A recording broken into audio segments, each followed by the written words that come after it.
contact me. So I give you about a day or two, and if I don't hear from you, I'm sending it out. We do have a lot going on at the chamber. Oh, and I just wanted to take one more second too to also thank Memorial.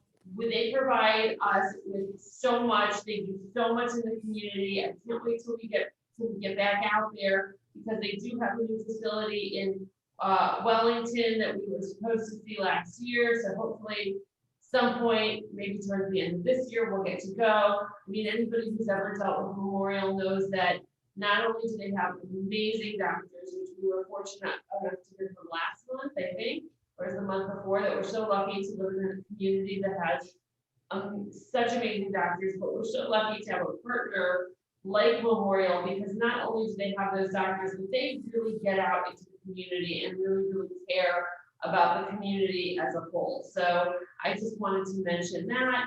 And we are starting to have, bring back, I want to say offline, not online, bring back some of our live events. And I was talking to everybody before you guys came on very carefully, very COVID careful. And, we're hopefully moving in the right direction. But if anybody asks me, when is everything coming back? I always say, I have no idea, because it changes on a daily basis. So that's all I've got. Thank you guys so much for coming, and that's it. Thanks so much, Jennifer. My name is John Dalton. I'm the owner of Optimum RTS, which is a full service medical employment agency serving not only Southeast Florida, but the nation. We work with companies to bring in top tier help, whether that be a front desk or physician, CEO, attorney, and just a wide array of different types of personnel. Love to help you out. If anyone has any questions with either looking for a job or hiring, please give me a buzz. And I'm going to leave Barbara Roche for last, who has been one of the founders, or actually the founder of SHAN, and our longest member. Thank you, John. And again, I can't apologize enough. I said between 3 computers, I had nothing but issues this morning. But I'm here, so it all worked out. So thank you so much. I know all of you have opportunities to attend and invest your time in other networking meetings. So I'm grateful that you're here.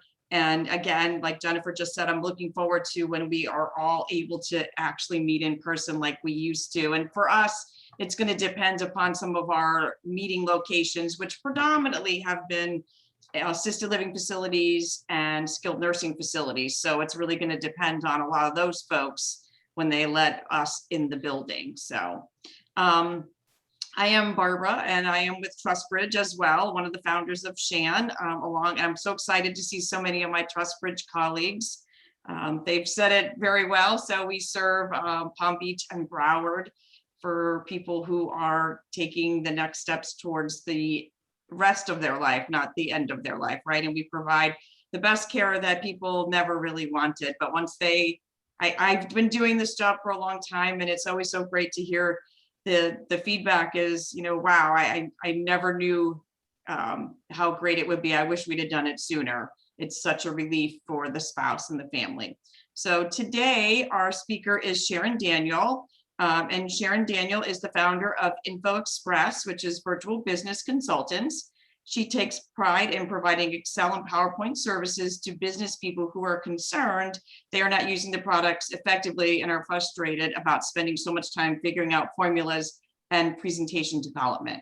She provides on-demand services for large and small projects. Sharon has over 25 years of both public and private sector experience with business analysis, data management, data analysis, project management, and technical training course development, delivery, and facilitation.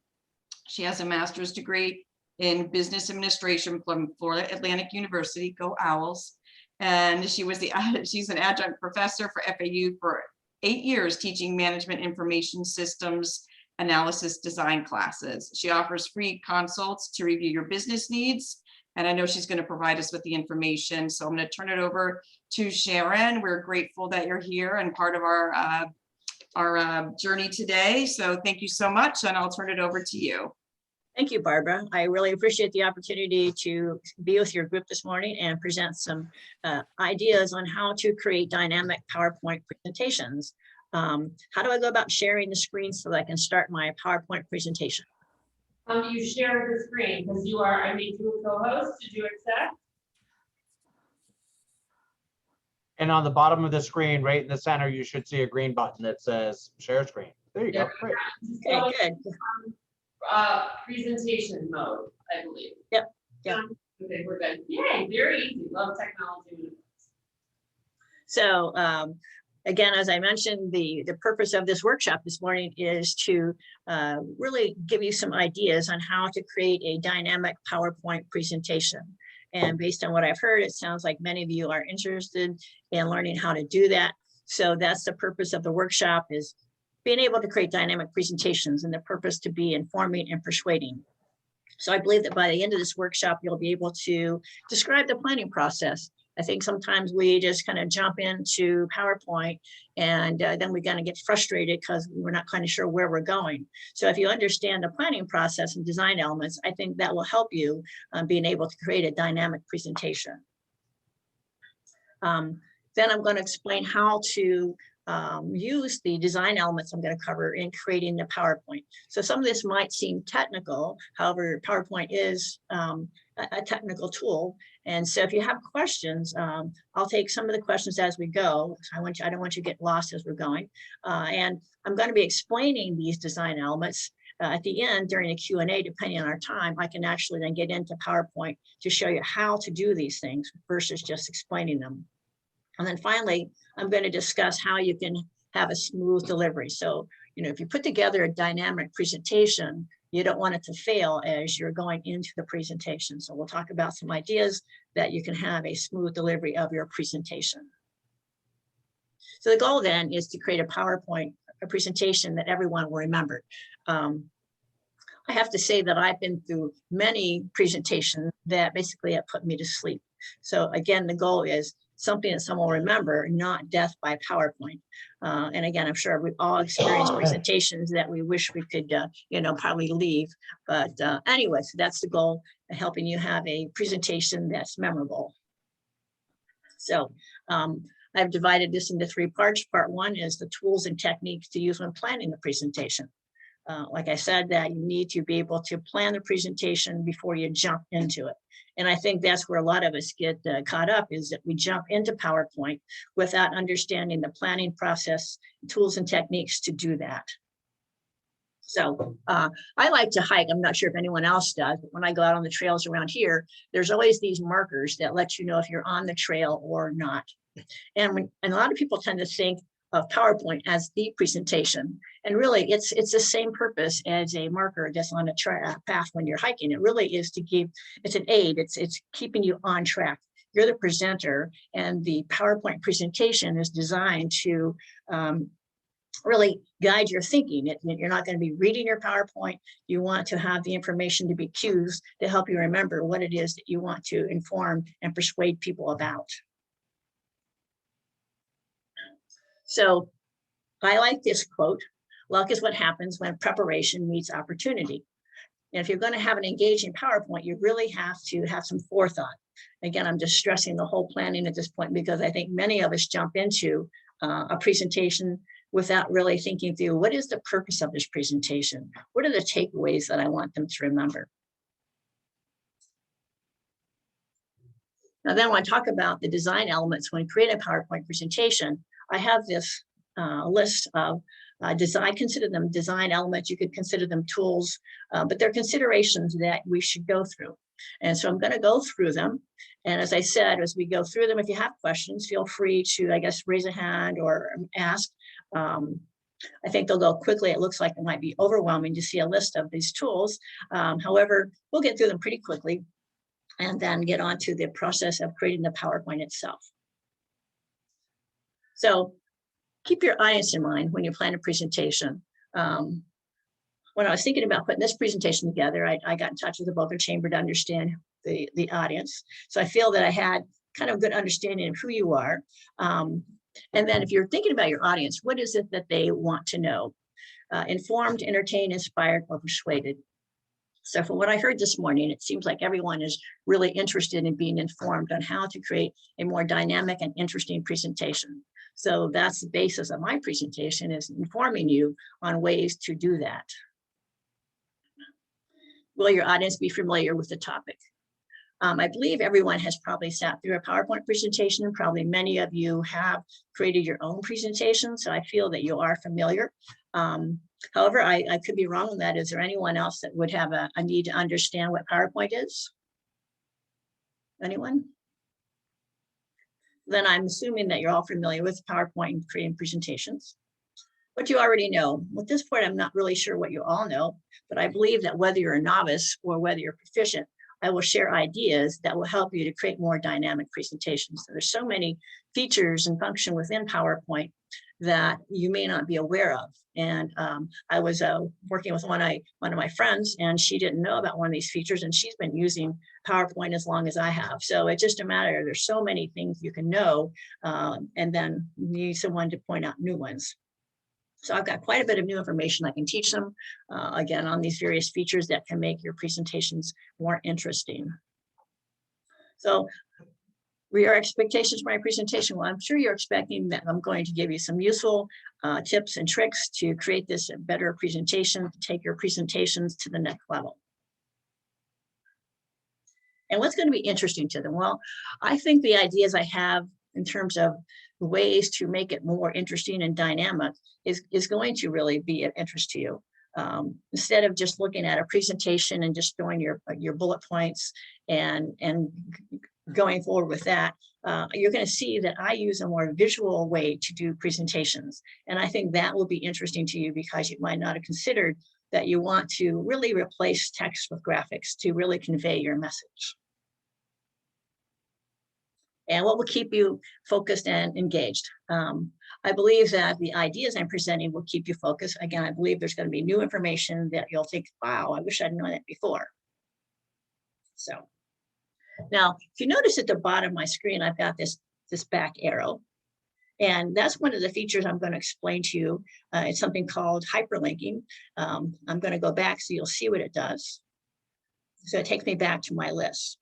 And I'll cover hyperlinking at the end, but it's a way that we can create presentations that are more dynamic so that we don't have to go slide to slide. So I just wanted to explain what that meant so that you understood as I went through it. Next, I want to talk about how you organize your presentation. I like to use quotes in my presentations. I think it helps convey the message as well as the visuals I include. So I like this one. Now, Confucius tells us to keep it simple and focus on what matters. Don't let yourself be overwhelmed. What that says is we really want to make it simple. And the idea is to have one idea per slide. I've been to presentations where there's been so many ideas on a slide, it's really hard to focus on what that slide says. And again, if you keep in mind that the presentation is supposed to be an aid for the presenter, you want to be able to look at the one idea and then talk about that idea. Here's another way to kind of reinforce that. Again, I like to use a lot of visuals, so less is more. So keep it simple, one idea per slide.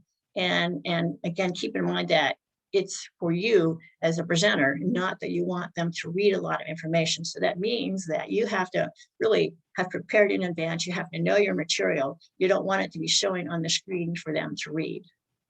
May I ask a question real quick? Yes.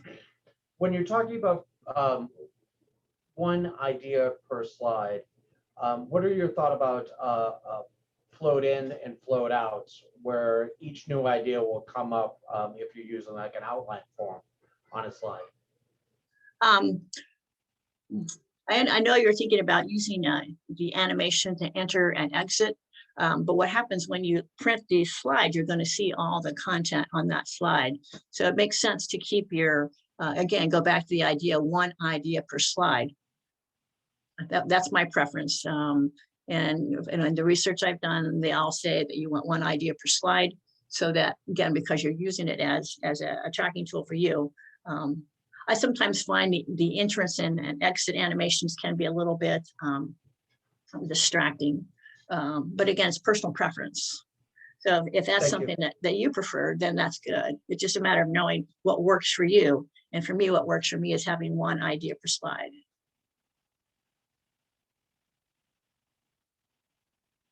Do you tend to use the float in, float out? I do a lot of national presentations at different conventions and whatnot. And yes, if I'm talking about, excuse me, if I'm talking about customer service and talking about different ideas like that, rather than having a 50-slide presentation, I might have different key points on one slide, but have them outlined. So it's 1, 2, 3, 4, 5. That all populate. So I don't typically want to have everything on the slide all at once, because then you have people reading behind you and not listening to you. So I'll have them come in. Right, and that's why you'll notice in mine, I've been using something called animation, which I'll explain later. So the idea is that you don't let people read ahead. So, okay, thanks for your input. Thank you very much. No, thank you for answering my question. So when you're putting together your presentation, and not only do you have to think about what it is that who your audience is, but let's talk about things like the title of it. When I was working with the Boca Chamber and we were discussing what we wanted in terms of the type of PowerPoint presentation, I could have said, yes, I'm going to develop a presentation on creating PowerPoint presentations, but that really wasn't the focus. By having something like creating a dynamic PowerPoint presentation, that gave me a focus. How can I make sure that we're covering what would be dynamic and more interesting than just a plain PowerPoint presentation? I think that's really key when you're starting off with your PowerPoint presentation in the planning process. What's going to be the title for my presentation, not just the topic?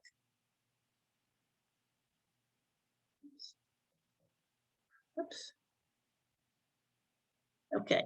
Another thing that I like is to do when I'm planning my presentation.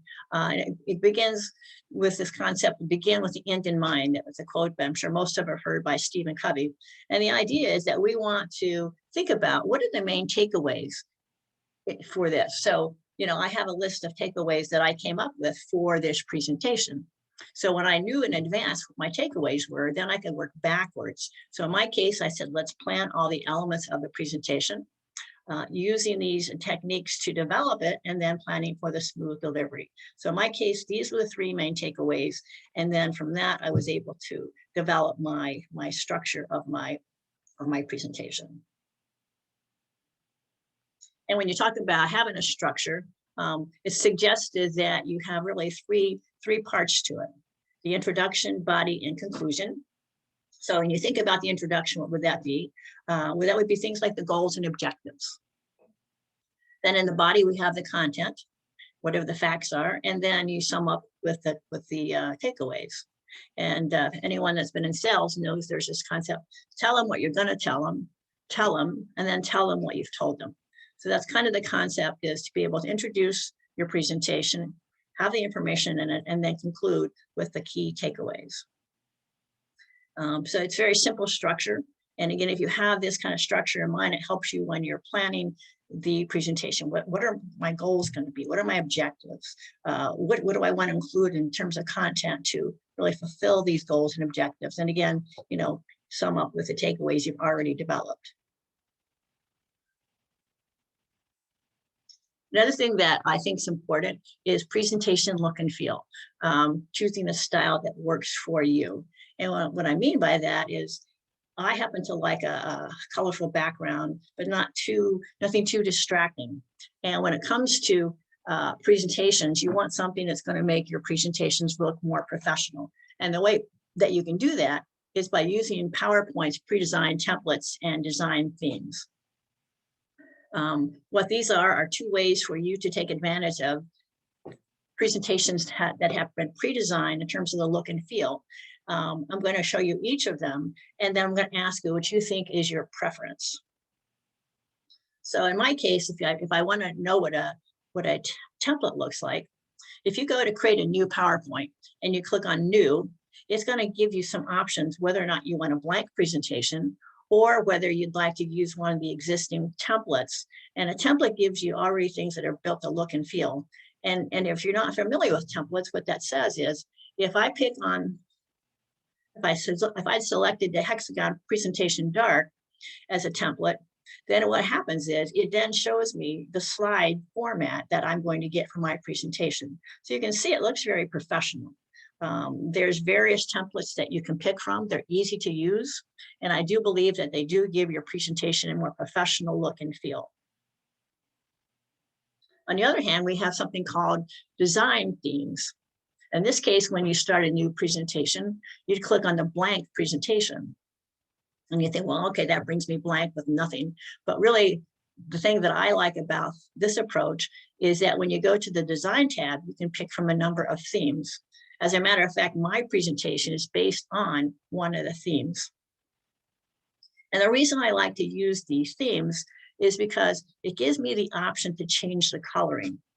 So what I mean by that, if you notice, I've highlighted in the center there in the red box, the one theme. It has orange and other colors in it.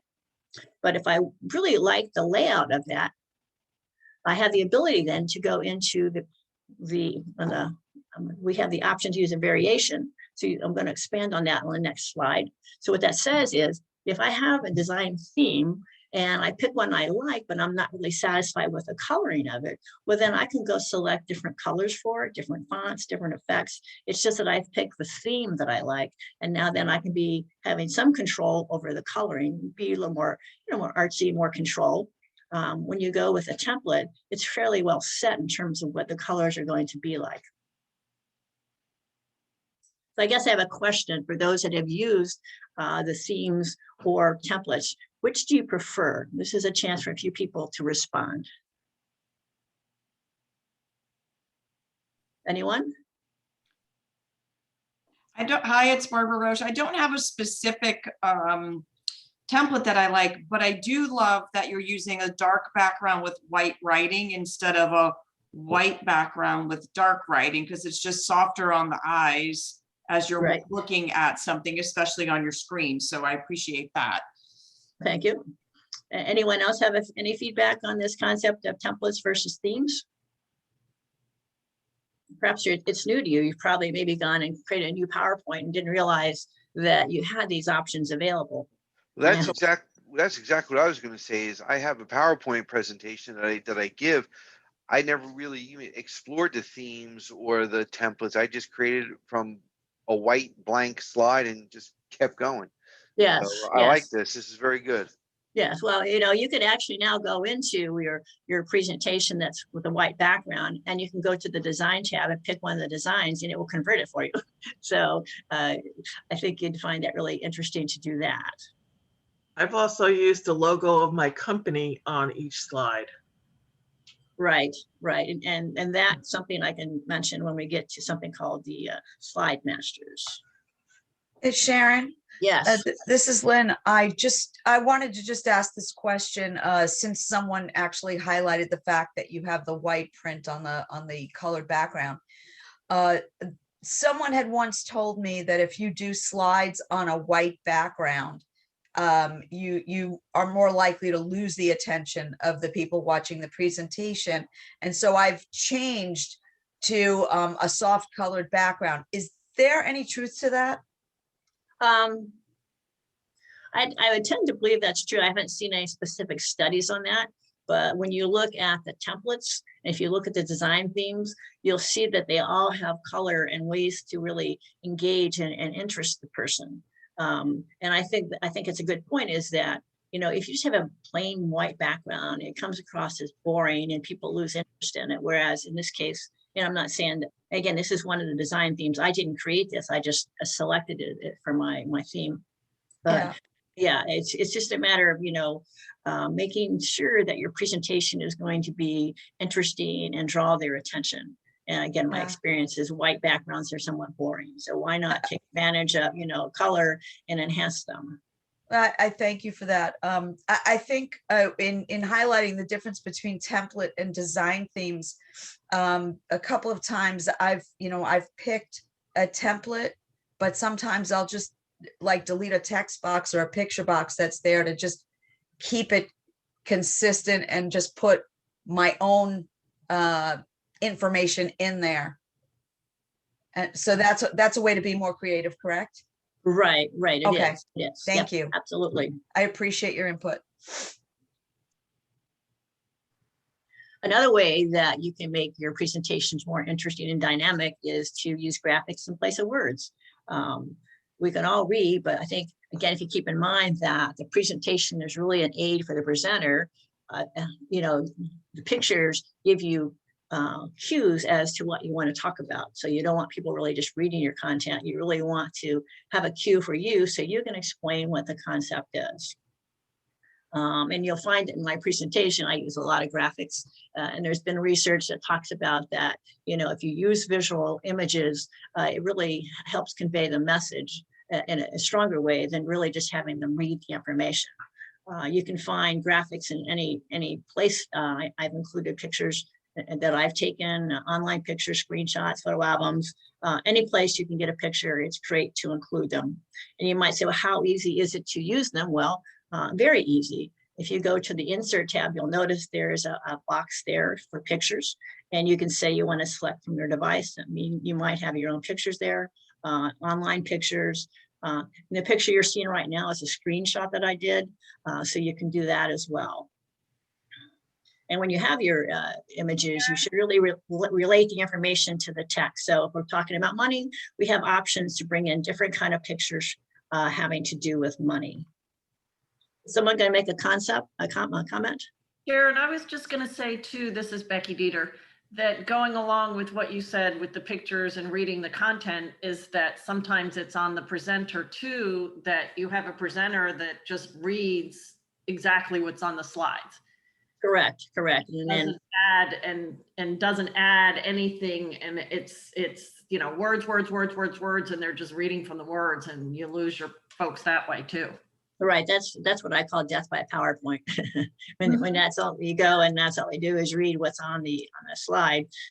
If you have an image, then you have to talk through the image. Now there's some cool things you can do that you might know about. Let's say you found some interesting clip art that you want to include as a picture. In my example here, I have a happy sunny face, and you notice there's a white background. There's actually a way that you can easily remove that background. Notice now on the right, there's no white background. So the white background is distracting. So I have the ability to remove it. And you might say, well, how do I do that? Again, there's so many features on PowerPoint, you might not know that you could do that. But when you select on the image, if you go to Picture Tools tab and Format, there's a box that says Remove Background. And again, I could demonstrate this at the end if we have time. Otherwise, you could experiment with it, but it's very simple. Bring in a picture, click on it, and then go to Picture Tools, Format tab, Remove Background. And there's some steps that you go through, but it's real simple to do. Real quickly, Sharon, does it Yes. have to be a specific format of picture to remove the background, like a GIF or a PNG, or can it be done with a JPEG as well? Oh, I've used JPEG pictures. There's a picture I'll show you in a bit that I did that with. There's another picture tip to give you. Let's say you have a picture you really like. In my example here, I have this airplane, and I like that orange, that's kind of the theme I'd like to have in my presentation. I can use the eyedropper to click on that picture in the color I like, and then I can go down to my title bar, which I did, to be able to match that to my picture. So I think it gives a more cohesive look and feel to do that. Basically very simple to do. You go to the eyedropper feature under Shape Fill, and then you click on the picture, and then you click on the title bar, and it fills it in to match the colors. Sharon, these tips that you're giving us, are these only available on PowerPoint, or are they on other Microsoft projects such as, for example, Publisher? I'm not really familiar with Publisher to know if they're the same. I focus pretty much on PowerPoint, and so that's where my my expertise comes in. I guess you could try them to see if these tips are there, if you can do these things there. I have a feeling though that they're, because PowerPoint is kind of visual, that they're specific to PowerPoint. But like I said, give it a try. Here's another picture tip for you. You know, you can bring in a picture, and it's great. And here I have a picture of some flowers, but you can actually do something called creative cropping. So again, it just makes it a little more interesting, a little more jazzed up here. And it's very simple to do. You select on the image and you go to crop and you crop to shape, and then you click on the arrow and you pick whatever shape that you want to crop it to. I have another couple examples so you'll see. Here's another example for creative cropping. Little wave action here with the sunset. We have at the beach, I've converted that into a nice 3D picture. So again, these are just tips on ways to make it more dynamic, make it more interesting rather than just kind of a plain square picture. I don't know if any of you have used this creative cropping before. Anyone? No? Okay. Now then, it's also useful if you have videos to put into video. So I found this free video at a site called pixels.com. So if you want to include videos, go to a site like this that they're free, and you basically can embed the video and play them. So go to Insert tab, Video, and boom, it's there. I like this because I snorkel, and I wish I could go someplace to see this kind of a scene where the water is crystal clear like this. So any other snorkelers out there that would appreciate seeing this type of scene?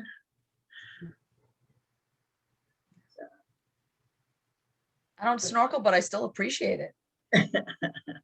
I really suggest you go to pixels.com and check out the various videos that you can download for free and include in your presentations.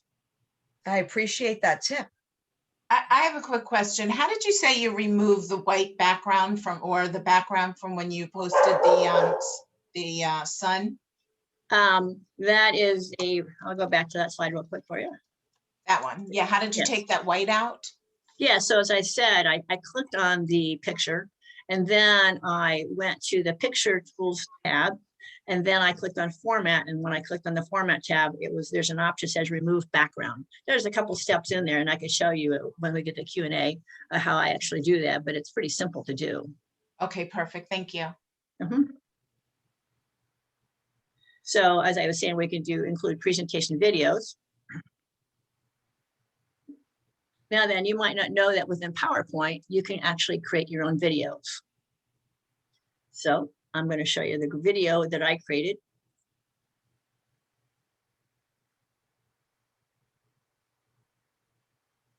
So, and I like to tell people it's easy. Oops. So you might say, well, how do I do that? Well, again, pretty simple. You go to the Insert tab, click on Screen Recording, and then there's a few prompts to start, and then you start talking, and then you stop it, and there you have your own video. But it's also interesting that you can actually take a PowerPoint presentation, narrate the whole thing, and then create a YouTube video out of it. So if you have a desire to be able to create something and publish it on YouTube, you can actually create your presentation. You can then record it and then convert that to a video that you can upload to YouTube. Another thing that I recommend you do is that you visualize data. Here's an example. We have some numbers, sales information for January, February, March for fruit. I don't know if your experience is that when you look at numbers, you really can't see the comparisons. You don't see the differences. So within PowerPoint, you can actually create from scratch the chart. And first, what happens is it brings you up a box so that you can fill in the information you want.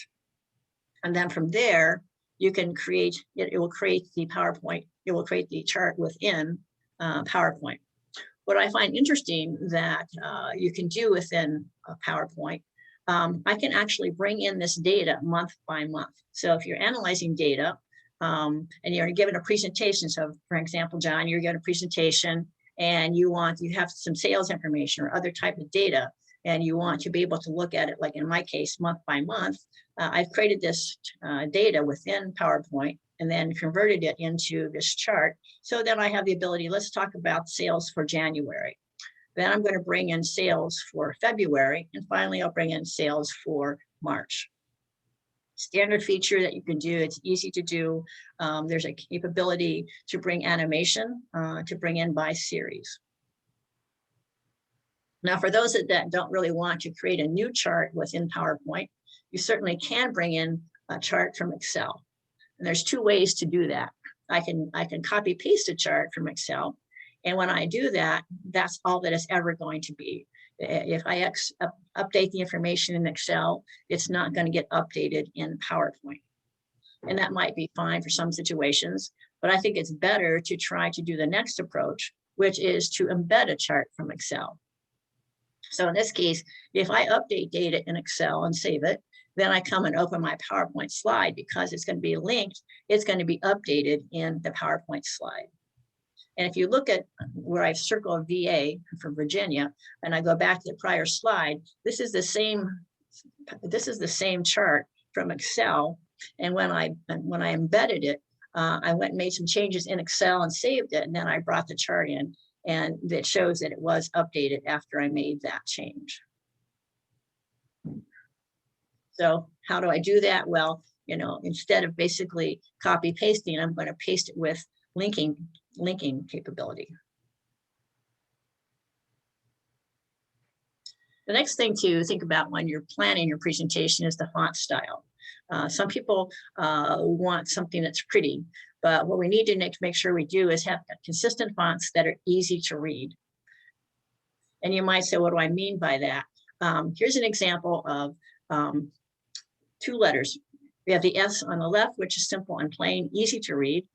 The one on the right is, kind of decorative. So the one on the left is considered sans serif, which said there's no bells, there's no bells and whistles to it. On the one on the right, it's considered serif because of the lettering.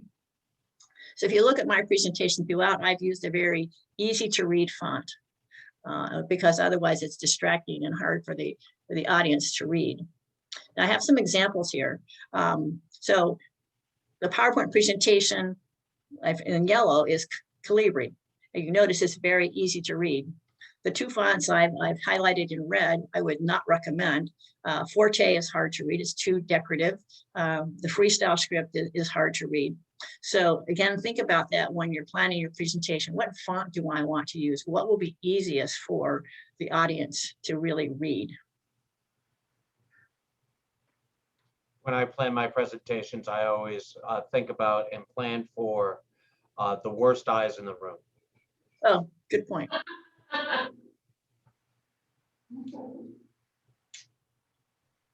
Something else that you should really get familiar with is something called the Slide Master, because it controls the design of your PowerPoint slide.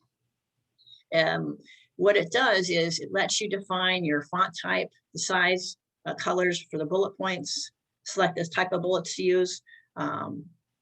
So you can go in and you're first creating your PowerPoint, whether you're using a theme or a design, defining what you want that slide to look like. When you use the Slide Master, all the slides will be consistent. They'll use the same type of font size, etc.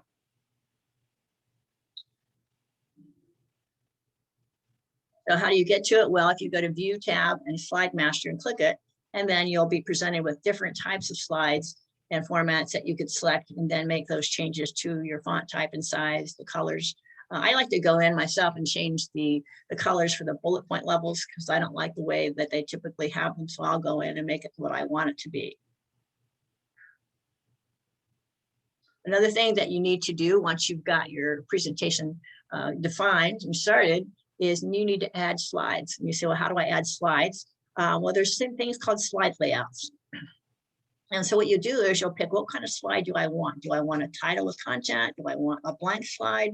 So what you would do is you would go into Home tab, click on Layout, and select the kind of slide that you want to include. And they're really useful to have in terms of when I was doing this, picking out what was, sometimes I had blank slides, sometimes I had the title and content. So it's useful to pick out the type of slide that you want. And here's an example of something that's called a to content placeholder.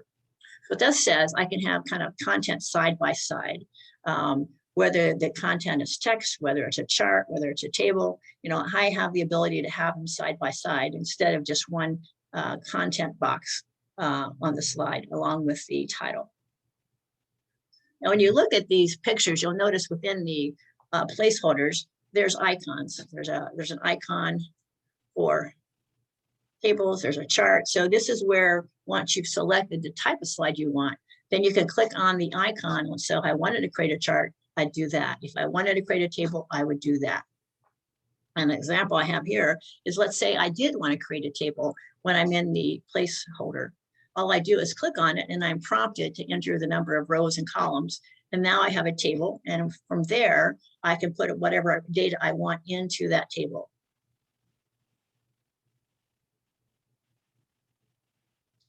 So my next topic is animation. There's 3 types of animation: the entrance, emphasis, and exit animation. And throughout my presentation, you'll see I have been using entrance, which means that I limit what shows on the screen. So I want line by line to show up versus having the entire slide, all the content show up at once.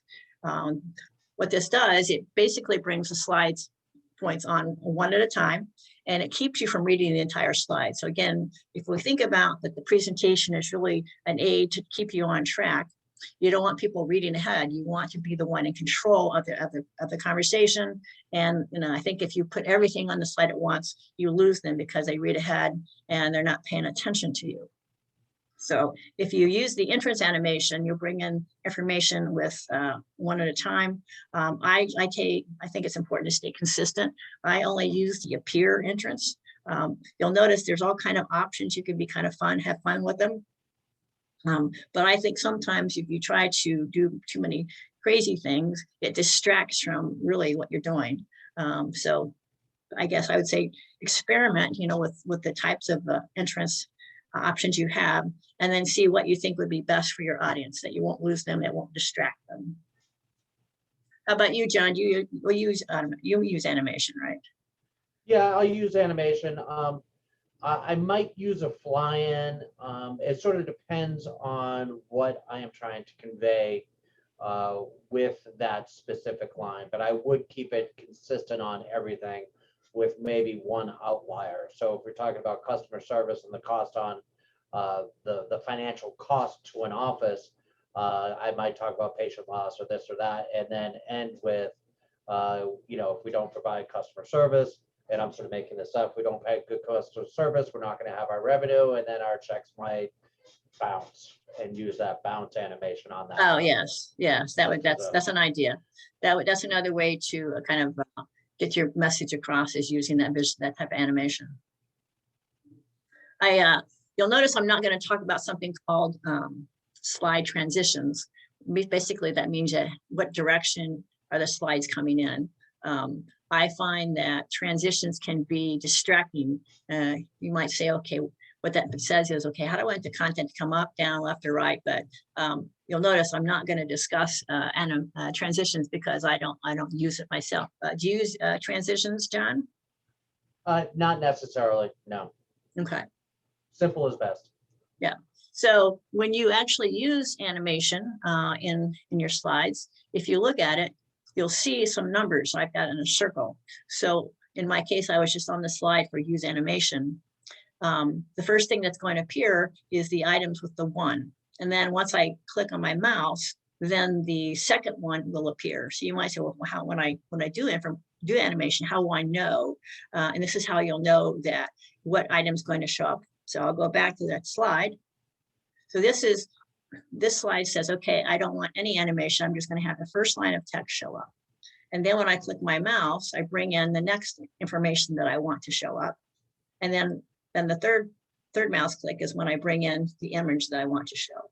So that's how animation works. And that's why when you look at this, you'll see what's listed. 1 is will animate first, and then a second item will animate second.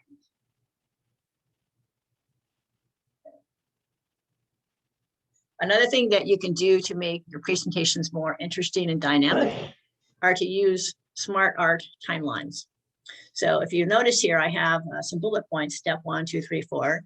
And here's an example where it's the information is there, but if you can make your information appear visually more attractive, again, it's more memorable for the audience. So I've given you 2 examples of how I can use something called SMARTART to bring life to your PowerPoint bullets. And you know, I think that stands out more than just looking at the bullet points themselves. You might say, well, how do I actually use SMARTART? It's very simple. You click, you select the bullet points, then you go to SMART art layout and pick the type of SMARTART that you want to do. And again, as I said, if we have time at the end, if you want me to demonstrate this, I'll be happy to do that for you. Here's another example. We have about 5 minutes. Oh, that's all. I thought we were. Oh, okay. Here's another example of SMARTART. Hyperlinking is a concept that I mentioned that lets you add links to slides. And what that does is it gives me the ability to go back and forth where I want to go. So once I've been here, I can hyperlink back to my main table of contents. Now I can go to the next section and go from there. So I'm just going to quickly go through these since we don't have much time. So now I presented the design elements. You could maybe have 10 minutes. Okay, so I've gone through the design elements. So how do you use them? Well, first of all, when you start it, you pick your theme or design. You're going to use the slide master to set the font style and type. You're going to add a slide using the slide layout feature. Add your content, making sure you create slides that are easy to read. Use animation. Again, it would be your choice. And use SMARTART where appropriate to communicate visually. And then use hyperlinking if it seems appropriate. Now then, you want to avoid too much clutter. Again, you want to make your information readable. Here's an example that's too much information from one page. You want to limit the number of bullet points if you're using bullet points, because in this case, there's too many and it shows up too small. A lot of people like to put paragraphs of information out like this, and it's really hard to read them. So it's not a good cue for the presenter, and it's hard for the audience as well. Limit the number of colors on a slide. As you can see, I put a lot of different colors just to show you it's just too many. So if you look at my presentation, I basically have blue, white, and yellow, and that's consistent throughout my presentation. There's a concept called empty space, white space, that you want to make sure you include. And I'm showing you an example of what not to do because you've got too much information. It's going from edge to edge. Again, it makes it hard to read. So we probably all had this experience that, you know, I like this. And mine is a wonderful thing. It starts working the minute you're born and never stops working until you get up to speak in public. So you need to plan for a stress-free delivery. You know, have a colleague review the presentation. I did that for this presentation, practice that I did that. Believe in the importance of your message. I think that's important. I believe it's important to really create dynamic presentation that will get your message across. So my takeaways here is take your presentations to the next level. You are the star, not your slides. It's an aid, not the whole presentation. Plan the environment, all the elements. So planning is important, the look and feel, the content. Develop the presentation using these techniques and tools. Plan for smooth delivery. Oops.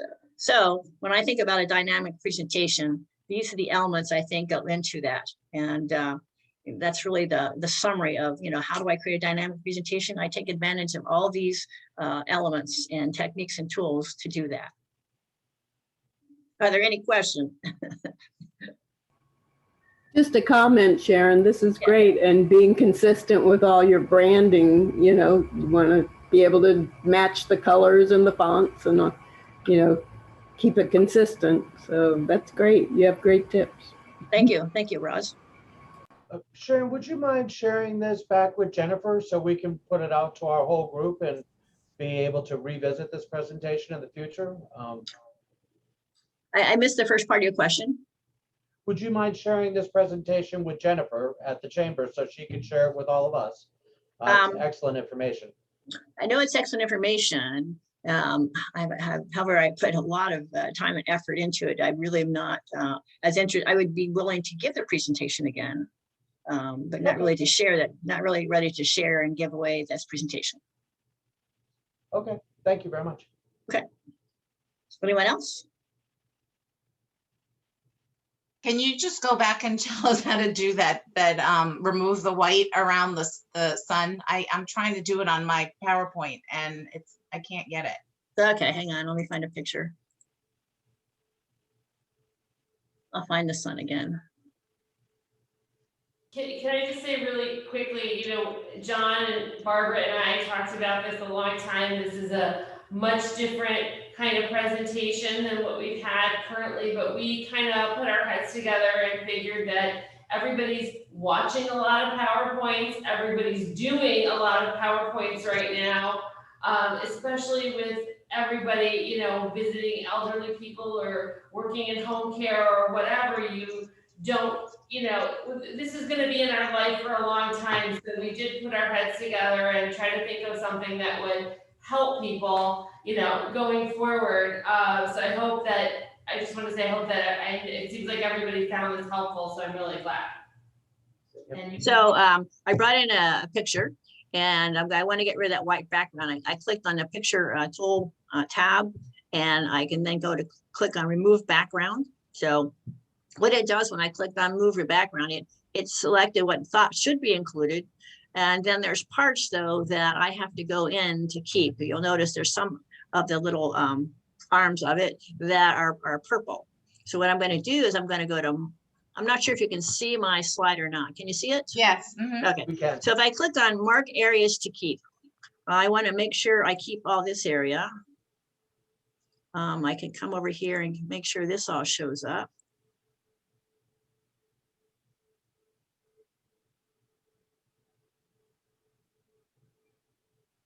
Okay. So once I've made what I think, mark the areas to keep, I keep all changes. And there it is. Oh, okay. Okay, Got it. I encourage anybody, if you have any other questions, because I think we kind of need to have announcements and wrap up, but Okay. share your info in the chat box. So Barbara and John, do you want to finish up for us? Sure. I just wanted to, did anybody join? I think, if I remember correctly, somebody from Memorial joined, Casey Reed. Casey, are you still on? Okay. Okay. So thank you. Does anybody have any announcements? I know there are some in person or virtual, obviously, events going on. So does anybody have anything they'd like to announce to the group? If I could jump in real quick, John Dalton, Optimum RTS. Again, I want to thank everybody. I don't know if you could see this or not, but we have Optimum RTS was selected Best of the Best Palm Beach County Employment Agencies for the second year in a row. A lot of that is thanks to all of the folks here in Palm Beach County actually voting for my company. So thank you to everybody that voted, and thank you to everybody that was on the call today with us. Very nice. That's great. Congratulations, John. We have we can say we knew you when, before you were famous. Better than saying you knew me when I was skinny. I'm gonna just move on. I don't know anything about that. So no special announcements, anything coming up? I hope each of you found this very useful today. Sharon, I really appreciate you sharing your knowledge and your time. I think even if those of us who use PowerPoint, there was obviously some sort of takeaway in all of this, and I really value what you've brought to the table. I've already put you in my phone with some notes. So in the event that I need to reach out to you and call you, I'm grateful that you were here and able to present that to us. And again, it was a little bit unique and different, but I think it's really timely, and I appreciate you sharing all of your knowledge with us. I think it was great. So we will meet again in May. We will meet again in June, but remember, in July, we do not have a meeting. So I always like to close with a quote. So success isn't always about greatness. It's about consistency. Consistent hard work leads to success. Greatness will come, by Dwayne Johnson. Awesome. So thank you everybody for attending. I'm sorry about my computer glitchy issues this morning, but I got it worked out. Thank you, everyone. Thank you. Have a great day. Have Thank a you. great day. Thank you. Thanks, Sharon. Thank you. Oh, you're welcome. Thanks for inviting me. Sarah. Appreciate it. Thanks, Sharon. Bye-bye. You're welcome.